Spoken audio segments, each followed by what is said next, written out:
Stegmeyer with Stonemeyer Games, and today is July 28th, 2021.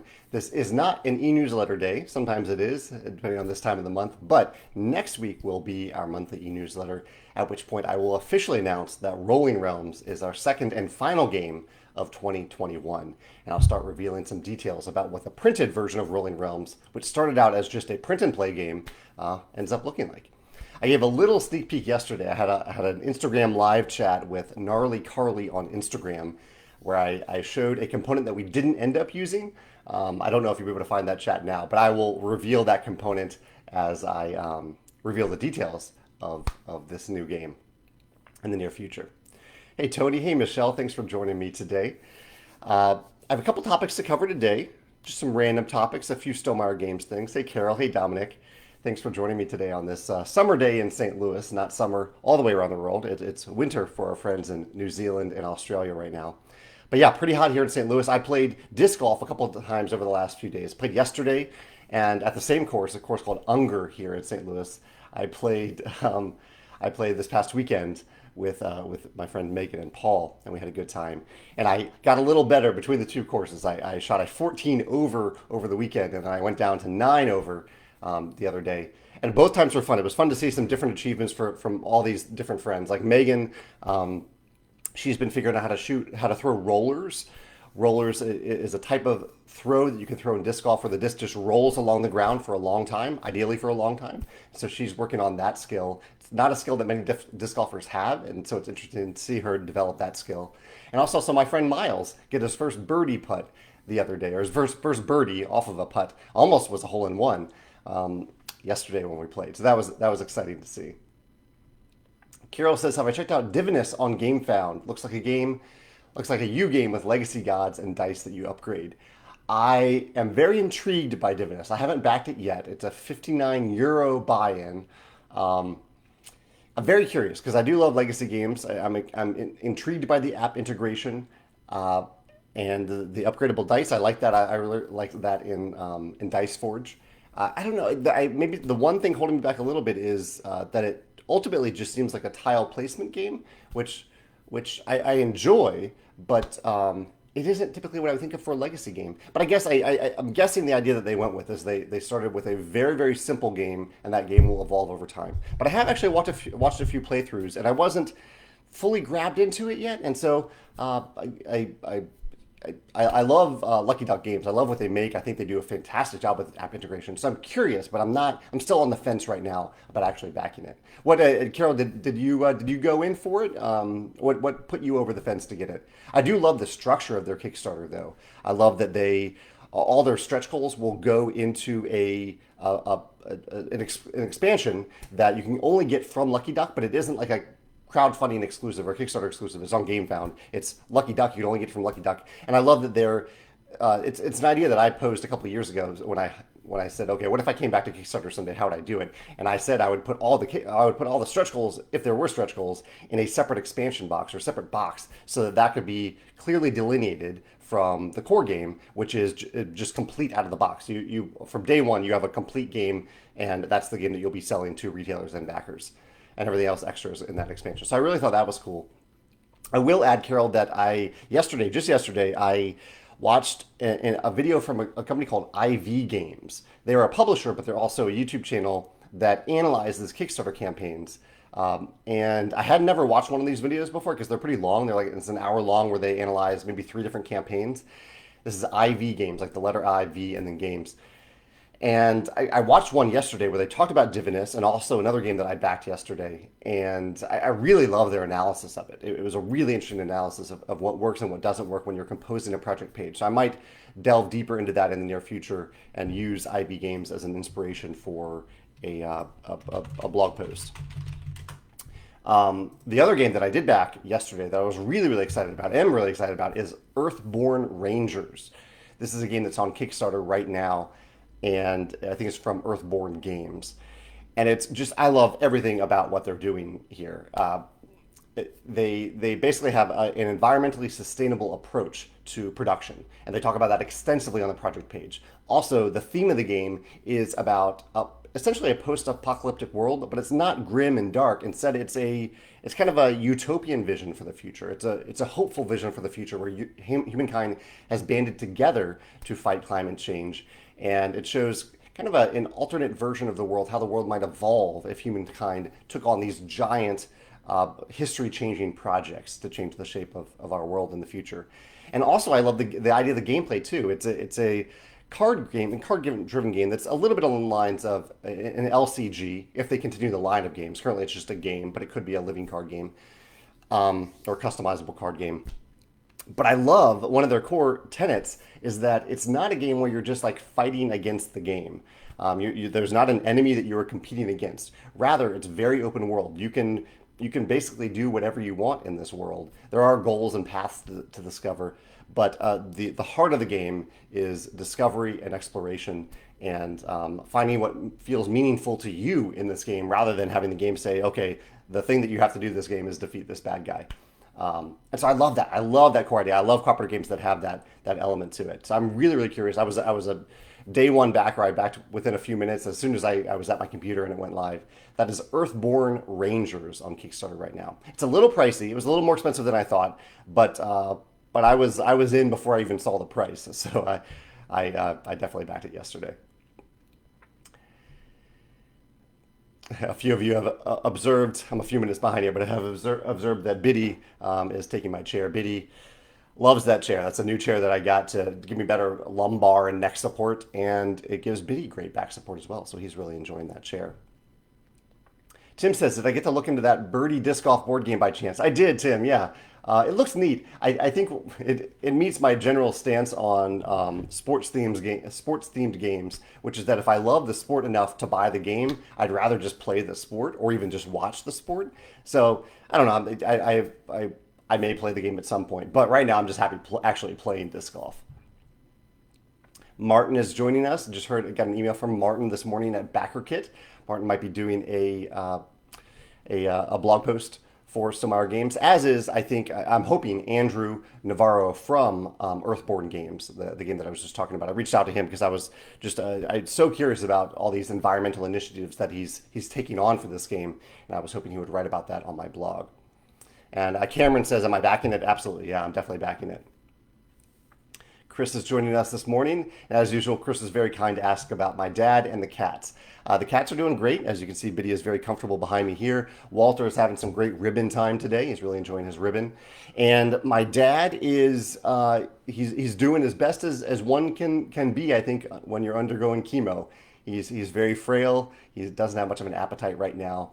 But I called yesterday to check on how he was doing, and he didn't even answer the phone because he was busy down in his wood shop working on some stuff. So he's on his feet. He's staying occupied and just trying to get through this chemo right now. Alex says, he says, all I see in the chat so far is Nemesis and IV Games. I'm interested already now. Yeah, I was talking about IV Games. Actually, IV Games gave you a nice shout out in their video yesterday, Alex. And Alex last week, Alex chimed into this live chat, and we kind of chatted like this over the idea of requesting feedback on our YouTube channels. And Alex took that a step further, as Man vs. Meeple recently did, and did a state of the channel video, which I highly recommend checking out. Alex did a great job on that video. Board Game Co. Man vs. Meeple state of the channel, also very, very informative. And I think I love that idea. I'm going to do the same thing on my channel in a few weeks as well.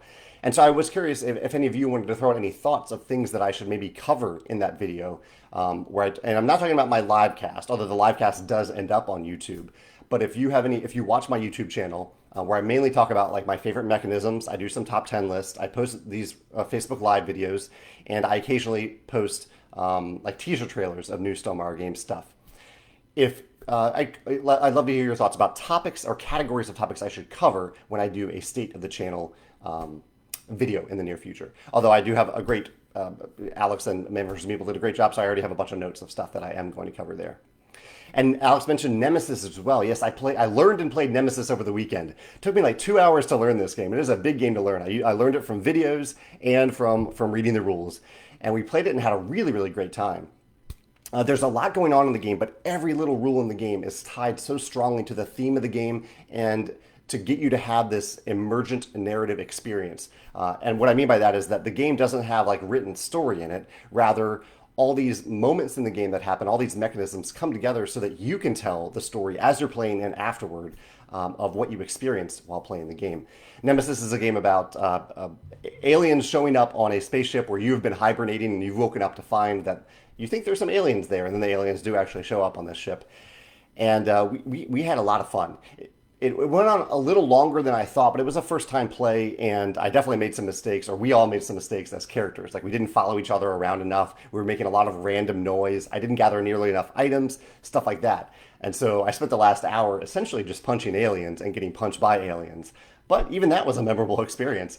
It was like a scene from a movie where we were just kind of punching each other back and forth, the alien versus me. Even though, ironically, all I wanted to do was get an alien egg and take it back to Earth to spread the alien love throughout all of Earth. But the aliens didn't want me to do that, oddly enough. But yeah, great emergent narrative. Had a really great time with Nemesis. I'm curious what you all think. If you've played Nemesis, you'll see a YouTube video from me very soon about my favorite mechanisms in this game. I think it's next Tuesday or Friday that I have it scheduled. Oh, but I have the box there. I can show you what I'm talking about. So here's Nemesis, the game I'm talking about here. Feel free to share your thoughts in the comments below. We also have our final game of my second Charterstone campaign coming up this weekend, where each of us will be cooking a thematic dish for our charter in Charterstone. So I'm looking forward to that. I haven't quite figured out what my dish will be. I also played Enchanted Plumes recently. I played it last week at game night and really, really enjoyed it. A lighter card game. It's not trick taking. You're kind of peacock building essentially in this game. I ended up with a peacock that kind of looks like this, or multiple peacocks that look like this. Really, really great card game. I really enjoyed that. This is a Kickstarter that I've been looking forward to for a long time. I backed it a while ago. Actually, didn't back that long ago, but I have been looking forward to it since I backed it. It's called Blabble, and it is a game where each player speaks a different language determined by the game itself, and you are trying to build a tower using resources, but you all have different words for these resources. So my word for brick might be different than your word for brick, and I can only say my word, and you have to kind of figure it out from what I've said over the course of the game if I'm saying brick or if I'm saying wood or something else. Really, really clever concept. I love limited information cooperative games, and so I'm really looking forward to getting this to the table.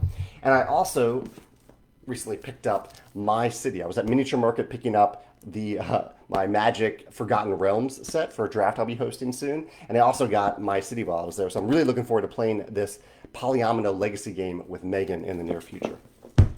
Those are some recent games. Actually, I have a few other recent plays. I also played the French version of Memory, which I'll be talking about on my channel. It was eerie and haunting and way more fun than I thought it would be. And I played The Mind as well at a game night last week. I have game night tonight, virtual game night tonight, so I don't know what I'll play tonight yet, but if you have any games that you love on Board Game Arena, let me know what your favorite is, and maybe I'll check it out. Board Game Arena has been our go-to platform for Wednesday virtual gaming over the last couple years, or last year. Scott says he saw my post on sumo wrestling. How do we watch this in the U.S.? For sumo wrestling, there are tournaments every other month in Japan, and all you have to do is Google Grand Sumo Awesome. I don't know how to watch it live, but Grand Sumo Awesome does a great job of condensing what is essentially 4 hours into about 30 minutes, and even a little bit less than 30 minutes. So Google Grand Sumo Awesome, and you can see highlights from the last tournament. You can even just see the bout of the day and watch the day 15 bout of the day if you just want to jump in and see what happened at the end of the last sumo tournament, because it was pretty epic. It was really, really cool. Tony says that he backed Project L's Kickstarter, and they just posted an unboxing video showing the game with game trays inserts. Thanks for turning me on to the game. Yeah, Project L was a weird game where I had a really bad experience the first time I played because I misplayed a rule. I played it again and loved it. It's a great game. It's still on my shelf. It's a great polyomino game. Carol says that she broke on Divinus. I think that means that you backed Divinus. Is that what you're saying? She says, seeing the playthrough, it looks like there will be more than tile placement as it goes. I love the idea of quest and unlocking the story, not knowing who will get a greater reward.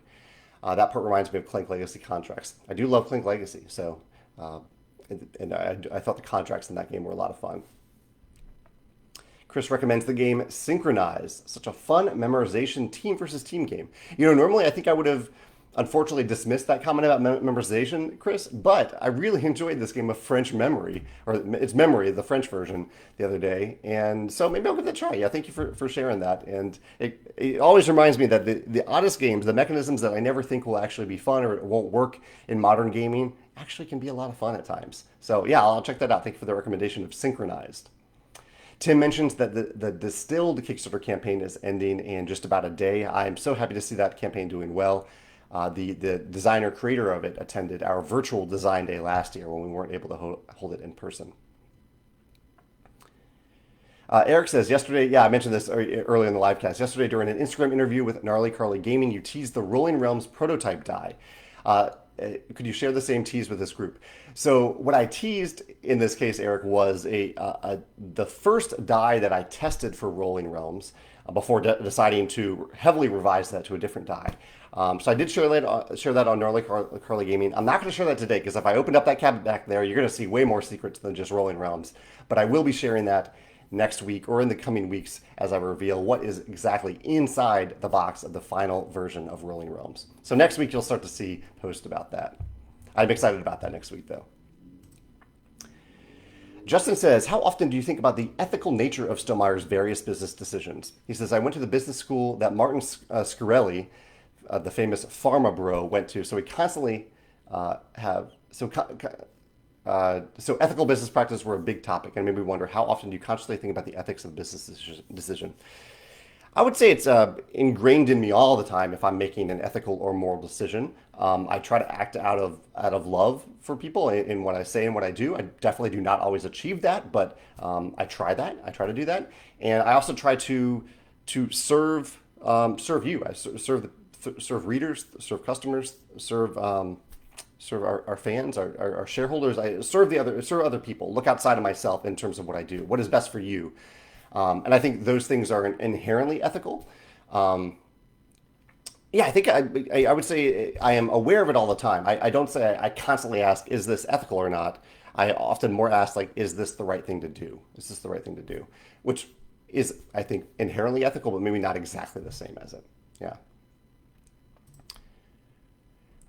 Simon says, how would I handle a situation where you lose the rights to use the name of your game during an expansion Kickstarter? He says, case in point, V Commandos now has to be called V Sabotage. So people who have the game already and just want the expansion now have two different card backs. Well, I think that's a reason to not print the name of the game on the back of the card, because that kind of sucks. Yeah, it's unfortunate. I mean, this is why you pay a trademark lawyer to make sure that you legitimately have the trademark from day one. It is really unfortunate. I don't know if there's a really good solution for that. Unfortunately, once they're in a bind like that, they could offer sleeved like solid backed sleeves to backers so that they can sleeve all their cards and the back of the cards don't matter. They could also offer replacement cards, but that's essentially offering a significant portion of the game that people have paid for. So. Yeah, that's rough. That's rough, Simon. Thank you for sharing that story. Carol says, have I read Lux, the new Reckoner story yet? She says, we just got back from a long road trip and listened to Lux and White Sands. Really liked White Sands. The Cosmere is so good. I don't know if I've read White Sands. Is that one of the Cosmere novellas? I'll make a note about that.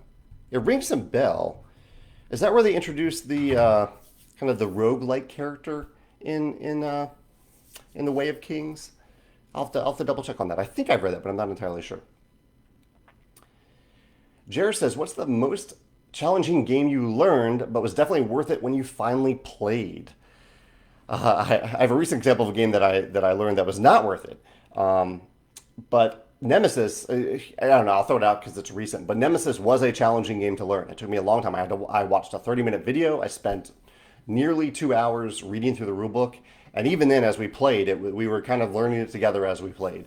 But it was worth it. It was worth the payoff. I saw the point of all the rules in that game. I think that the designer did. There weren't any rules just because the designer was trying to be clever or be different. The rules were there so that you could have an emergent narrative experience, and I really appreciate that. And it's actually a really well-written rulebook. There are a lot of like little hints and guides in it saying like, hey, make sure you don't do this step out of order because there's a reason for these being in this order. Little designer hints like that I really appreciated.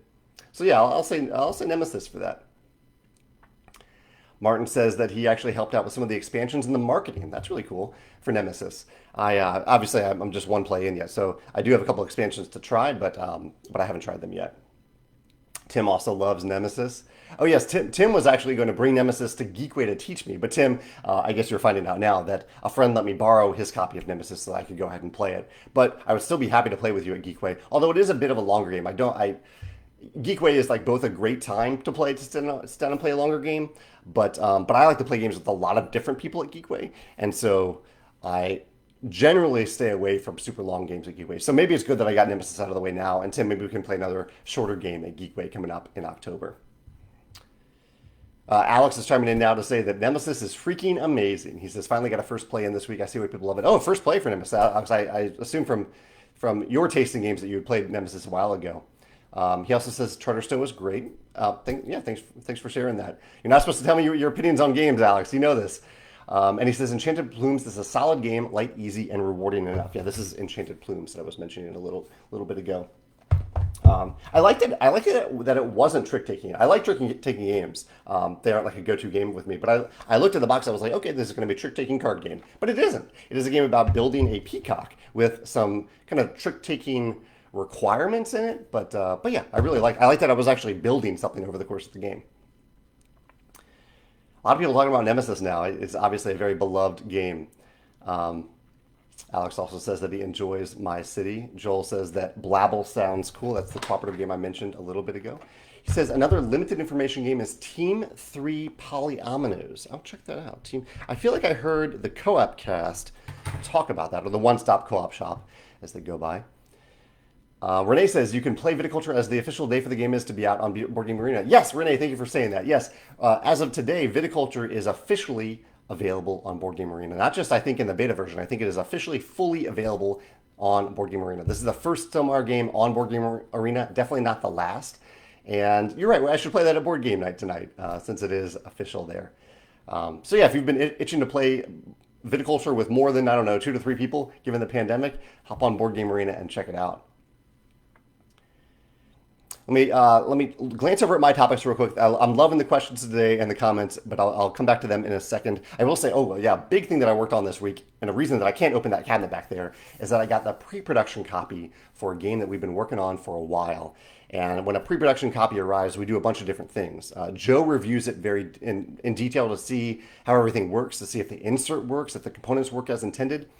We take photos of those components and we share them with our proofreader group so they can see if we missed anything in the review process. Ideally, we've caught it before that in the digital files, but just in case they review it, then I review it to see any problems that I find, and I start implementing the solutions. I tell Panda, we need to tweak the insert in this way, or we need to change the size of this component, or this component just isn't working as printed, and so we change that. And I don't always do this, but I want to do this always from now on. I also played a game against myself of this game so that I could see if there's anything else that I was missing, anything else. And I am so happy with how the game has turned out. Like, yes, there are some issues with the insert right now that we will fix before it goes into production, but everything just came together so well for this game. Every little UI decision, the proofreaders came through big time in making everything super clear. The rules are, I think, the best rule book that we've ever produced. I know I shouldn't throw out hyperboles about our games, but I was just so happy with how this game turned out. We put a lot of love into this game. This game it's a 2022 release, so it'll be a little while. But yeah, this was the pre-production review week for this game, and it went really well. I'm so excited to finalize a few of these different components that need little tweaks, and then start the printer. Or actually, the printing has already essentially begun. Some of it has. The non-printed components have already in production. Yeah, I'm just so excited about it.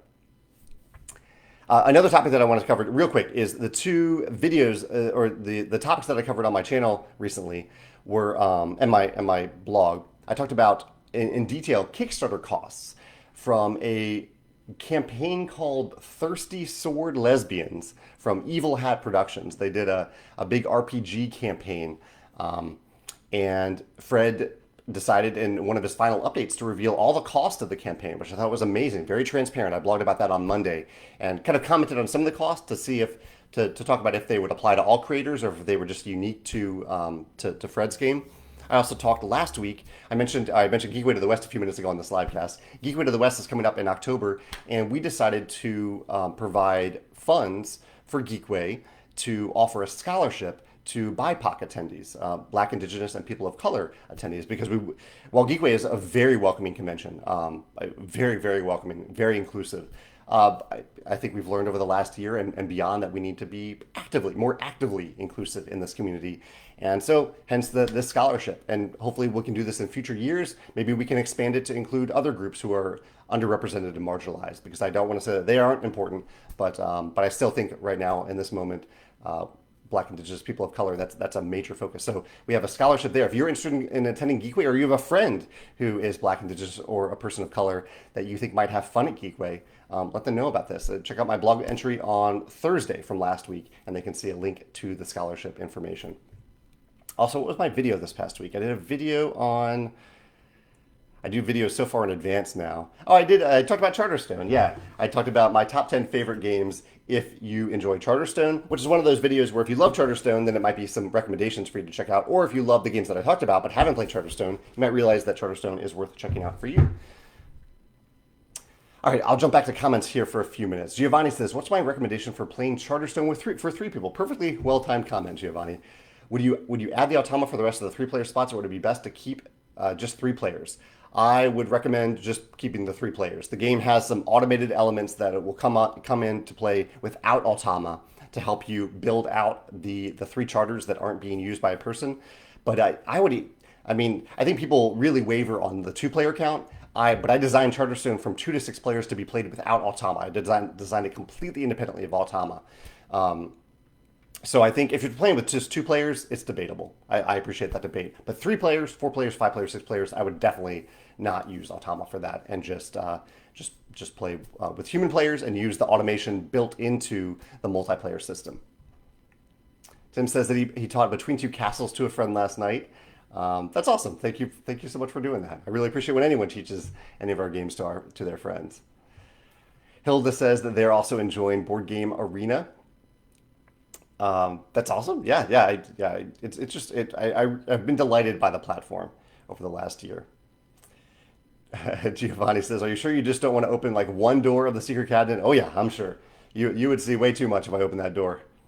Rafa says, "Do I play role player with any expansions, or do I mainly play the base game? I got it based on your recommendation and really enjoy playing it with my kids." You will hear different things from different people about this for sure, and people can comment here if they love role player by itself or with the expansions.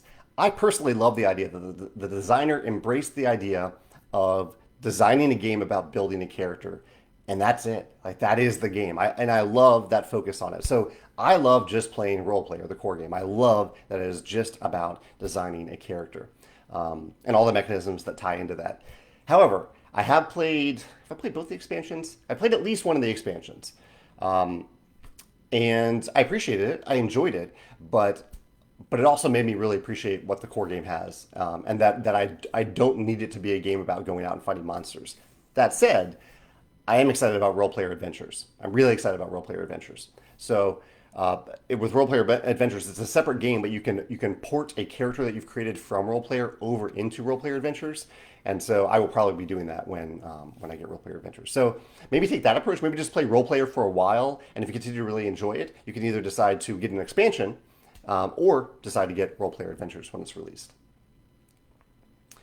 Mike says, "When am I releasing Scythe to the Scythening?" That's a great name for a game. That's not a thing that we're doing, but that's a great name for a game. Howard says a nice thing about a game called Smartphone Inc. I haven't played that yet, but he says he enjoyed it a lot more than he thought he would. That's awesome. I love hearing that when people's expectations are exceeded. Justin says, a few weeks ago, you had issues with ratings being public. Have I considered doing your ratings in private so that something like the situation with Oath does not happen again? You know, I've been debating that, Justin. I've still gone back and forth a little bit, but what I've decided to do, I like transparency. I like honesty, and so I think I will continue to rate games that I don't enjoy on Board Game Geek. It's pretty rare. It's very rare that I rate a game below a 6.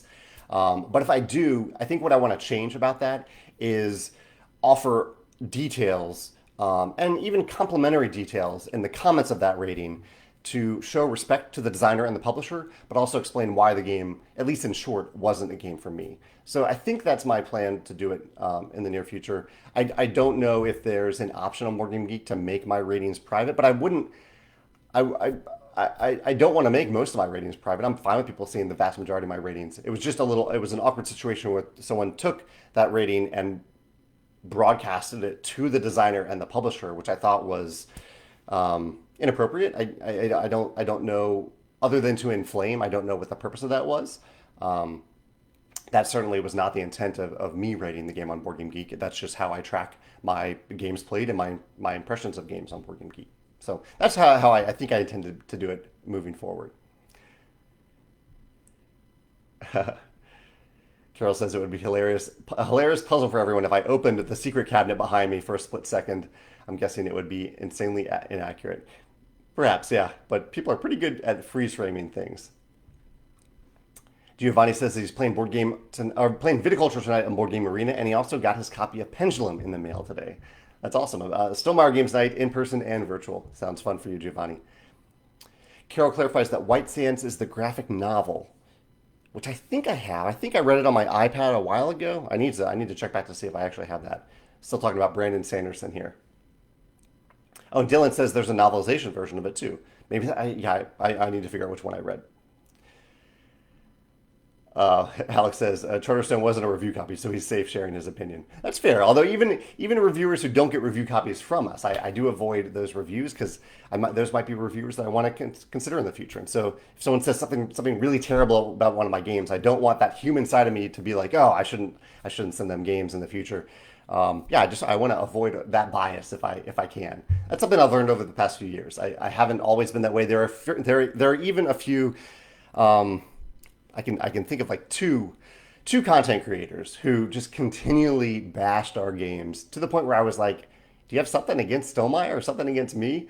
And that got under my skin so much that I am definitely less inclined to send them games in the future. And I don't want to do that. After I realized it, I was like, okay, I don't want to do that anymore. And that's when I stopped watching reviews of Stonemaier games, so that any reviewer can feel free to say anything they want about my games. I won't know. They know that I don't know. And I think that's good for both of us. Joel said, what Stonemaier game is coming next to Board Game Arena? I think it'll be Tapestry. It should have been Tapestry first. Tapestry was in the works long before Viticulture, but it got mired in production delays. But I think it is still in private alpha. As usual, when people bring it up, I will check in on it to see how the developer is implementing my feedback.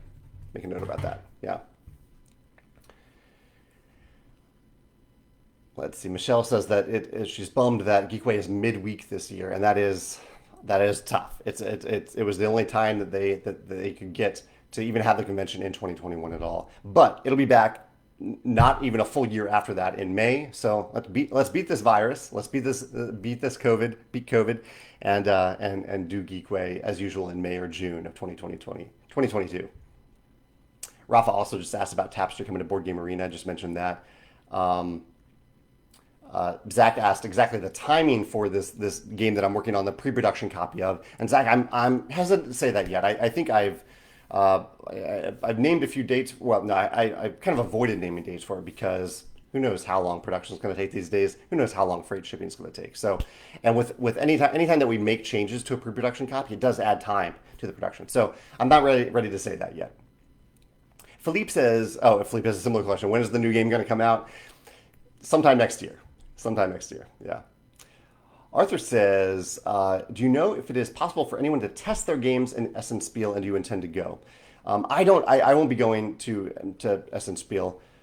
Can you do playtesting there? It's such a massive place. I'm sure it happens. I've heard that it mostly happens in like hotel lobbies and things like that, but I don't really know. I've never attended. If anyone here has attended and knows if there is a place to like test prototypes at Essen, please let Arthur know. Carlos has a very specific question about Wingspan that I don't know if I'm equipped to answer on the fly like this, Carlos, especially not having these cards in front of me. He says, can you use the superb Leerbird to copy another player's TUI to copy one of your brown powers? I don't know offhand. I think this might be in our FAQ, but it's really hard for me to answer that live. Could you post that in the Wingspan Facebook group? That'd be a great place for you to post that question. Alex actually says that he played Charterstone with 3 players and enjoyed it with no Automa. So I'm glad to hear that. Obviously, your experience, everyone's experience is different. If you have more fun incorporating Automa into a game of Charterstone, that's what I want for you. I want you to have the most fun with the game. But I would not recommend it unless you're like stumbling along with your games. You're like, well, this just isn't fun. We're not having enough player interaction here. This isn't fun for us. Then you could consider adding Automa to it. Arthur says, thoughts about TTS, Tabletop Simulator, versus Tabletopia versus Board Game Arena? For someone who only has experienced Tabletopia currently. Tabletop Simulator and Tabletopia are very similar. I really can't even discern the differences between the two all that much. They're both physics-driven engines, physics-driven engines for games. I think they're fine for playtesting. I think they're great for playtesting, in fact. But Board Game Arena, when I just want to sit down and play a game online with other people, either the full AI version or Board Game Arena is how I want to do that.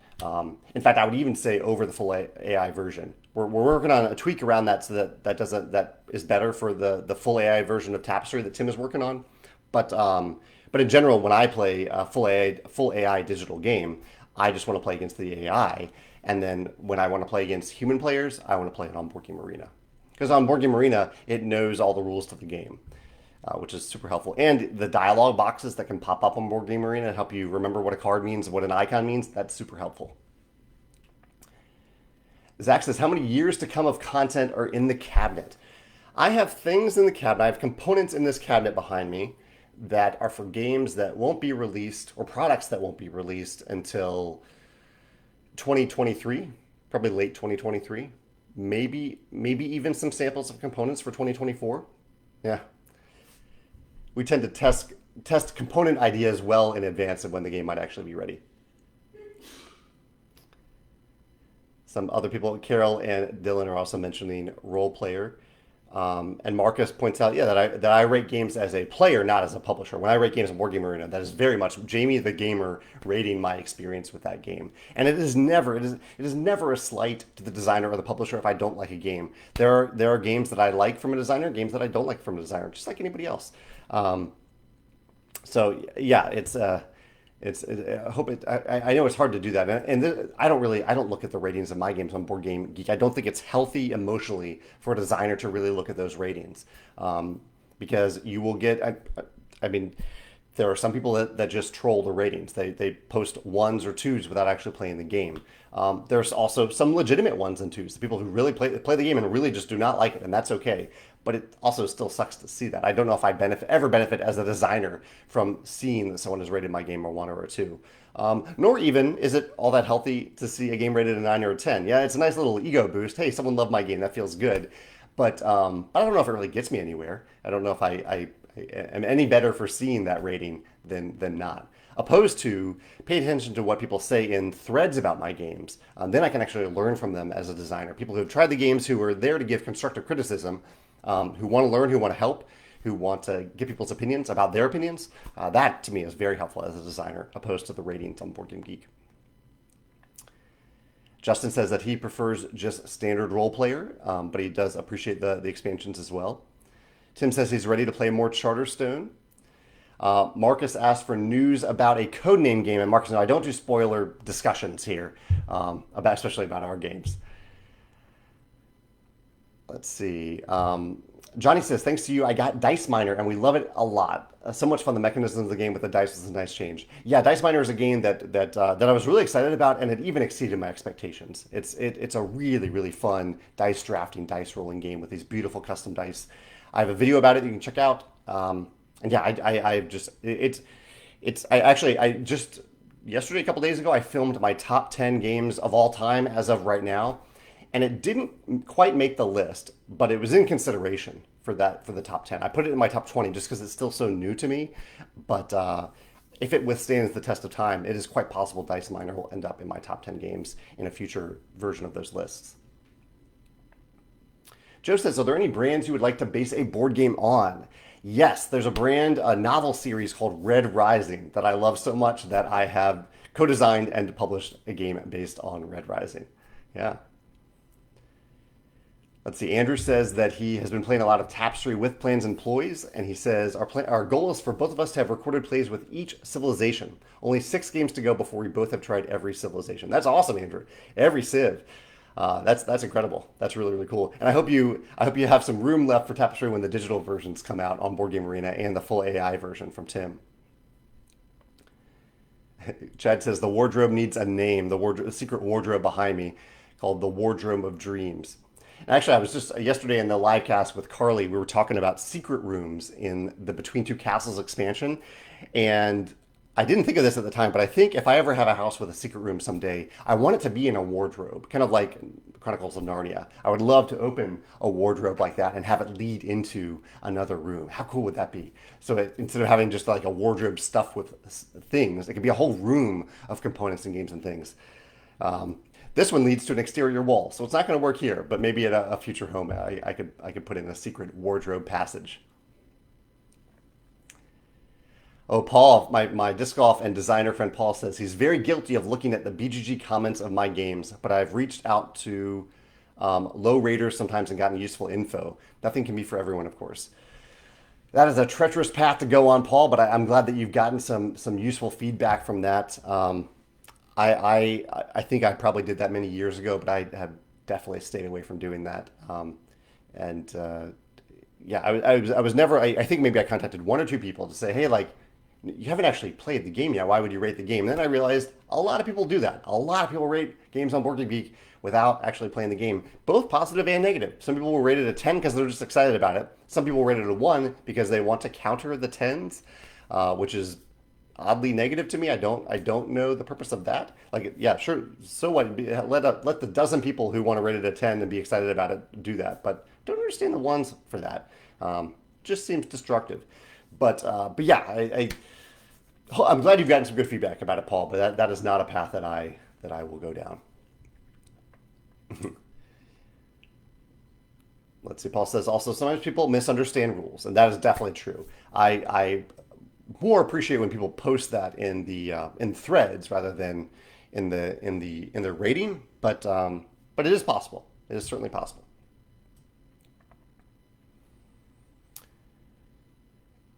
Okay, Joe has chimed in. Thank you, Joe, for looking at these bird cards to figure this out. Joe is answering the very specific wingspan question. He says no. These birds copy another power onto themselves. So if the lyrebird copied the Tui, it would still be copying a bird on another person's player mat. Tim says, now that Pendulum has been out for about a year, are plans for an expansion forming? How about that overlay tray from the third party? For the overlay tray, I can confirm this. We looked into it. I even had Panda send me a sample, and we realized that it just couldn't be perfect because we wanted to create one overlay for all of the mats, but each of the mats has slightly different alignments, and if it's not perfect, it just doesn't work. You can't overlay an imperfect overlay onto every mat. So we decided not to make it, but we did encourage the people who originally created the first laser cut overlay that we were inspired by. We encouraged them to make it and sell it on Etsy, a platform like Etsy. So hopefully they will be doing that. If they do, they will post that in the Pendulum group. We do not have any expansions in the work for Pendulum at this time, though. Yeah. I'll focus on questions for the rest of the chat. But let me see if there's anything else that I wanted to cover. Uh, just wanted to say next week. Next week is the week that I will be revealing what Rolling Realms really looks like and revealing how everything turned out. Everything that went from it originally started out as a one-page printout for a game that you just used two standard D6 dice for it. How that game evolved into a fully printed version that you might want to have on your shelf and at your table. So I look forward to doing that next week. Stay tuned for next week's e-newsletter and next week's live cast. So for the rest of the time, I'll just answer questions. Get a quick drink of water here. Arthur says, question for all the games that I designed and developed and published. Was there a moment where it just clicked and you knew, oh, I haven't had chocolate of the day. I'll do it after this question. And you knew you should push through? Or was it more progressive and over a certain threshold you just knew it was good enough? For most of the games, maybe not globally for each game, but at least for core mechanisms, there's typically a click moment where it just clicks. And that usually happens during a playtest. Because every time I like reiterate on a game, I think, oh, this is the moment. This is the moment where it actually works. And then it doesn't work until it does. And one of those iterations on mechanisms or one of those completely new mechanisms actually ends up working. And then it is still progressive after that. It's a progressive series of smaller clicks after that. The chocolate of the day, a friend sent me, he tried this brand called Birds. He was in Denver, I think it's Savannah brand, but he tried this brand called Birds and really enjoyed it. And so he sent Megan and I a bag of these chocolate chip cookies, these tiny cookies that are delicious, and sent us some key lime pie flavored versions of these same cookies, and they were also delicious. So we are kind of hooked on these little snack type cookies right now from Birds. What is your chocolate of the day? What's your indulgence of the day today? Let's see, just scrolling. Oh, Marcus says there's a role playing game that he loves that he would love to see a tabletop version of it. He says it's called Angel. It's post apocalyptic, and it's about transforming children into angels. Interesting. Could be a little controversial there, but I'm glad that you enjoyed that, Marcus. Michael says, where do you play your in-person games? Kitchen table, specialty game table? Yeah, I have a table from boardgametables.com. Do I have the Jasper? I think I have the Jasper table from Board Game Tables, and love it. We've had Charterstone in the inside of that table for the last year as we waited to get back together to safely play it, and then we typically play games, and Megan sometimes does puzzles on the main surface of that table. Also, sometimes when we do play tests or I need more tables at game night, I have a folding round table that I pull out. I put it over here where Biddy is sitting right here. Biddy is passed out. So I put that table here. Sometimes I put it in the other room here. I have a kind of a big open living room space, and we also have a nice big coffee table that we play some games on as well. Michael says, "What is my party game?"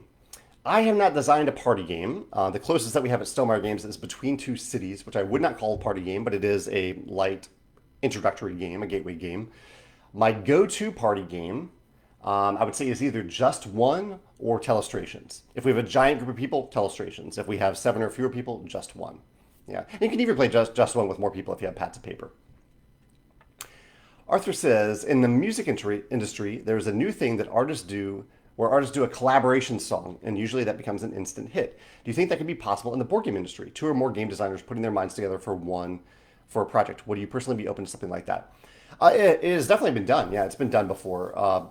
Like the Return to the Dark Tower project is between some industry megaliths like Rob Davio and Isaac Childress.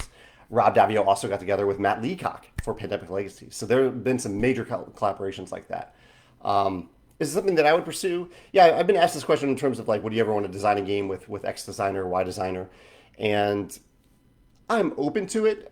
I generally design alone, and then I like to co-design expansions. So I think the most likely circumstance would be if another designer was really passionate about one of my games and wanted to co-design an expansion with me, I would be open to that. I think that's the most likely scenario there. Yeah. And it has actually happened. It hasn't happened with any big name designers, but it has happened with some wonderful, very talented designers, such as Ryan with The Rise of Fenris, Kai with The Wind Gambit, and I co-designed Red Rising, not an expansion, the core game, with my coworker Alex, who was not a coworker at the time that we designed it, but he was just a friend at the time. Joe says, this is hard to design an automa system for certain games. Tapestry seems like it must have gotten through a lot of trial and error to get it just right. That is my impression of it, but I am our multiplayer lead designer and developer. Automa is handled by Morton and David and their wonderful team at Automa Factory. So Morton has written a little bit about this in various design diary posts. So check out, if you're interested in Tapestry in particular, look at the Tapestry design diary, expand it on the page, and then search for the word Automa, and you'll see some design diary posts from Morton about how difficult it was to design the Automa for Tapestry. And I always have Morton do like a guest post for each of our games. So he has some thoughts about each of the games that we have. In fact, I need to make sure that he has such a guest post for Rolling Realms Automa. I'll make a note of that. Let's see. David says, will you be able to do some live plays of Rolling Realms once it's out or potentially once announced as part of the lead up to pre-order? Yes, I will. In fact, I was debating like exactly when I should do them. And I think the right time will be after people have received the pre-order, which should be sometime in September. We're still waiting on confirmation about the freight shipment, about when it will arrive. But yeah, I definitely want to do that. I want to do live plays of Rolling Realms for at least a couple weeks after most people have their copy of the game. You will actually need a copy of the game to do it, to play along, because the print and play is well outdated at this point. But yeah, I look forward to doing that very much so. Arthur says, how often do I completely abandon a design? Like percentage-wise, how often do them manage to pass through the strainer, so to speak? Does this percentage change as I become more experienced? I'll throw out some numbers here. I would say for every 100 games that I have an idea that I'm at least a little excited about, I actually end up working on, like heavily brainstorming around 20 to 25 of them. And of those 20 to 25, I maybe get maybe half of them to the table. So let's say, I don't know, 10 to 15, I actually get to the table. I actually prototype and get to the table. And of those 10 to 15, I only typically continue with one or two of them and pursue them. So I abandon almost all of my ideas, and I abandon most of the games that I even start to test out a little bit. Yeah, and abandon is kind of a harsh word, but I still learn from the experience. I still learn a lot from the games that I brainstorm or that I work on, that I develop even just a little bit or design just a little bit, and they end up influencing other games typically. And I keep those ideas, I keep those notes, and learn from them in the future. Let's see. Tim says they said Shards of Infinity was done after the campaign expansion. Now Into the Horizon is available. I don't know if they did say that, Tim, because they at the end of the campaign expansion they actually let you log what happened, and then they said now that you've logged this, you can vote on what happens next in the story of this game. And we voted on another cooperative expansion because we really had so much fun with the cooperative expansion for Shards of Infinity. That's what we voted on. But it looks like they went a different direction. But I don't know if they actually said never, though. In fact, I think they designed around the idea of not saying never. Maybe you had a different experience, but that was my experience after I finished the what was the name of the Shadow of Salvation expansion for Shards of Infinity. But I'm excited to play the next expansion for it. Alex says technically Between Two Castles is something like that, right? I wouldn't. I mean, Between Two Castles, I would say is a Gateway Plus game. Between Two Cities is a Gateway game. I would say Between Two Castles is a Gateway Plus because it is like a heavier version of Between Two Cities. But because of the collaboration and the partnership in it, it does make it, in my opinion, I think it's very accessible to people. As long as you have one or two people who know how to play, even at a big table of 7 or 8 people with the expansion, I think it's very accessible. I still wouldn't call it a party game though, unless your parties are. I mean, the types of parties that I host are just game nights and game gatherings. So, at my style of party, yes, those all games are party games. But at what we typically think of as like social and party games, I would not put those games in that category. Vlad says, any plans on releasing a digital version for Red Rising? I do. So we do have a developer signed up to work on it, and I'm hoping that Board Game Arena will also work on a version of it. So we probably, hopefully next year you will see 2 different versions of Red Rising digital be available, but it might take a while. I will check in. In fact, I'm going to check in on with the developer to see how things are going with that because I haven't heard from them in quite some time. Thank you for asking about that. I always get great. I mean, I benefit a lot from these live casts. I always have a checklist of things to do and things to check on after I talk to you all. So thank you so much for joining me for this and joining me any weeks that you're able to join and ask questions. And if not, if you're watching this not live, post your comments on YouTube because I do read and answer any questions that I see on YouTube, the YouTube version of this video after the fact. Oh, Alex says, Between Two Castles, I was referring to the collaboration of 2 designers. You're totally right about that, yes. Although it's maybe a little bit different there, because Between Two Castles is done from the design team of Ben Rossett and Matthew O'Malley. And Ben and Matthew almost always work together. They've kind of just decided we really like working together. On most games, we are going to work together. So Between Two Cities was designed by them. Between Two Castles was designed by them. They do have some independent designs, like Ben did Brewcrafters. Matthew has a dice game that he designed, but for most of their games, they work together. Search for Planet X is one of their most well-known games at this point. That was a game they worked on together. Yeah. Chad says, when's my next disc golf outing? I got to give my arm a few days to repair itself. My elbow gets tired from all the forehands. But hopefully this weekend, if it doesn't rain, it's always rain dependent for me if I'll go out there and play, and if it's not too hot. I got a terrible headache the other day. When I do anything outside in the morning when it's really hot, no matter how well I hydrate, I tend to just feel awful for hours after that. I haven't found a way around it. Hydration and electrolytes, all that stuff doesn't seem to help. I even tried a special packet of like electrolyte. It's like an electrolyte Gatorade style packet that maybe helped the recovery a little bit, but I still felt awful after that. So anyway, that's more information than you wanted. But I'm waiting for a non-rainy, non-super hot day to go out and play disc golf again. Tim says, will the score pads for Wingspan Oceania and Between Two Castles expansion be available? I'm already running low. Between Two Castles, I don't know if it will. I think we have it available to print on our website. We might make it available, but those a la carte components are pretty tricky to throw out there on our website. Leads to logistical issues. But Wingspan Oceania, yes. In fact, I'll check with Joe if you're watching this. Can you check in on when those pads are meant to arrive so we can put those on the web store? And they will. I think we'll just put them in the same slot, the same product listing as the current score pads. I think that's what we'll do. But I will let people know through a champion newsletter and our main newsletter when they are available. Julia says that she gets the headaches too. Chad says more carbs. I don't know, Julia. Have you found a solution for it, Chad? I eat a fair amount of carbs, but I'm happy to try it. I'll eat a chocolate chip cookie in the morning if that's what it takes. I'll do anything to avoid these morning heat stroke, heat exhaustion headaches. Because I'm just out for a big chunk of the day afterward if I do it.